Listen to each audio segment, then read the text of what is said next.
Assalamualaikum warahmatullahi wabarakatuh. Saya Richard Ma'arif Nawawi sebagai perwakilan dari kelompok 6 yang akan sedikit membahas materi hadis tentang hoax. Kami dari kelompok 6 yang beranggotakan 4 orang, yakni Mas Nasrullah, saya sendiri Richard Ma'arif Nawawi, kemudian Nuria Sahroh Muslimah, dan Yohana Ramawati.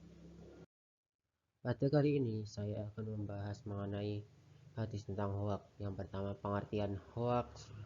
Hadis tentang hoax apa saja, dampak hoax bagaimana, dan hukuman bagi pelaku penyebar hoax. Pengertian hoax. Hoax merupakan kata yang berasal dari Yunani, yakni hokus pokus, yang berarti mengelabui. Dalam bahasa Latin, kata ini merupakan hoc corpus, yang artinya ini adalah tubuh. Kata ini biasanya sering diucapkan oleh penyihir dalam mengklaim kebenaran dari sesuatu yang belum tentu benar. Hoax merupakan informasi atau kabar berita yang tidak benar adanya, namun seolah-olah informasi tersebut merupakan kebenaran. Penyebab hoax seringkali ditandai dengan perkembangan teknologi media yang maju dan penyebaran informasi yang sangat cepat.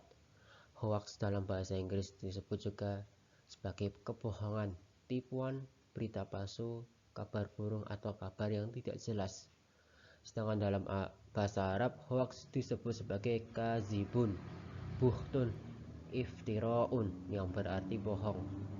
Berita palsu atau hoax sebenarnya sudah terjadi semenjak zaman Nabi Muhammad SAW. Istilah hoax dalam Al-Quran dapat diidentifikasi dari kata al-ifk, yang berarti kebalikan, gempa yang mengembalikan negeri. Maka dalam hal ini merupakan kebohongan yang memutar balikan kebenaran.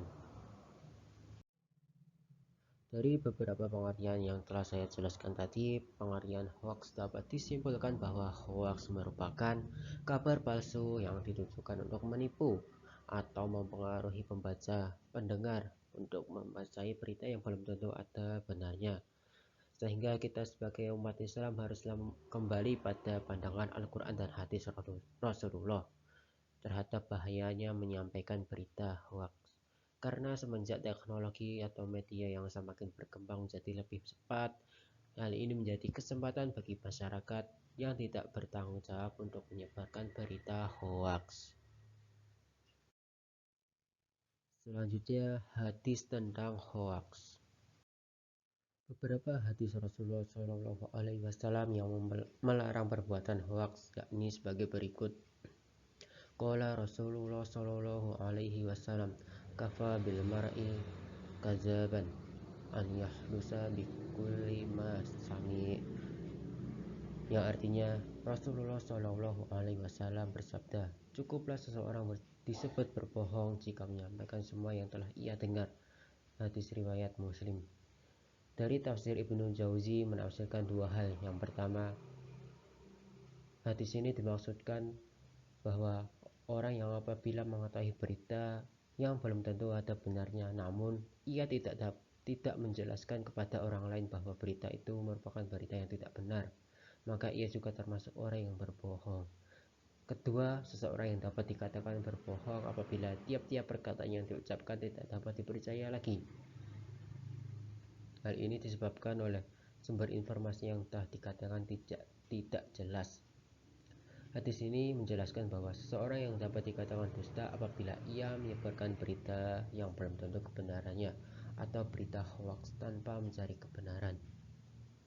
Selain hadis tersebut, juga terdapat hadis lain yang berbunyi, ayatul munafiqi salasun idza hadasa kadzaba wa idza wa'ada ahlafa wa idza tumina khana, yang artinya Rasulullah SAW bersabda, tanda-tanda orang munafik ada 3, apabila ia berkata bohong, berjanji melingkari, dan apabila dipercaya berkhianat. Hadis riwayat Abu Hurairah.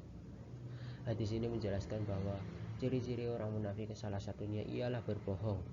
Maka apabila dikaitkan dengan menyebarkan berita hoaks, orang yang menyebarkan berita hoaks akan ditandai sebagai orang yang munafik.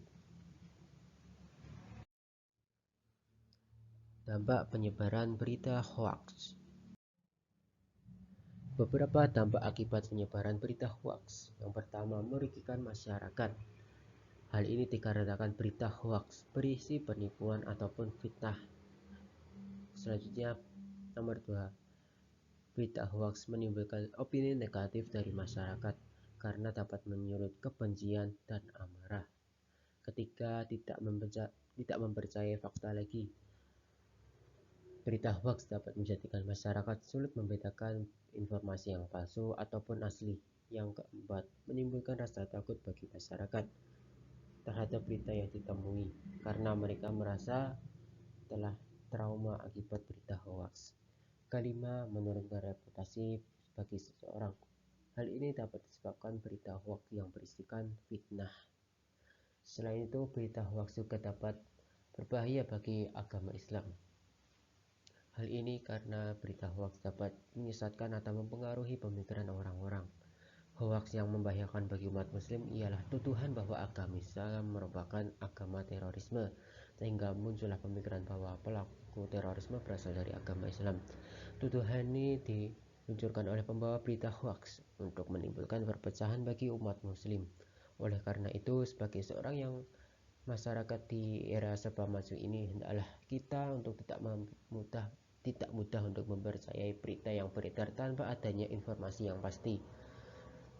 Maka sebelum menerima berita, hendaklah kita bersikap tabayun atau mencari kejelasan informasi hingga terang. Hukuman bagi pelaku penyebar berita hoaks. Hukuman bagi pelaku penyebar berita hoaks di Indonesia. Di Indonesia telah menetapkan hukuman bagi pelaku penyebar berita hoaks, yaitu pasal 28 ayat 1 Undang-Undang ITE.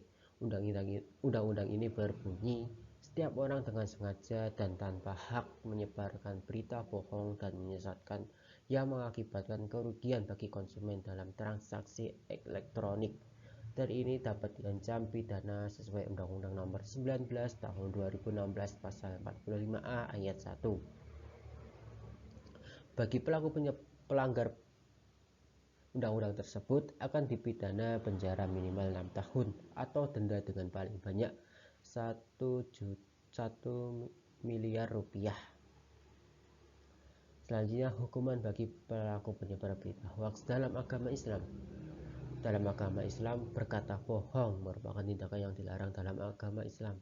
Dalam Al-Quran dan hadis telah dijelaskan.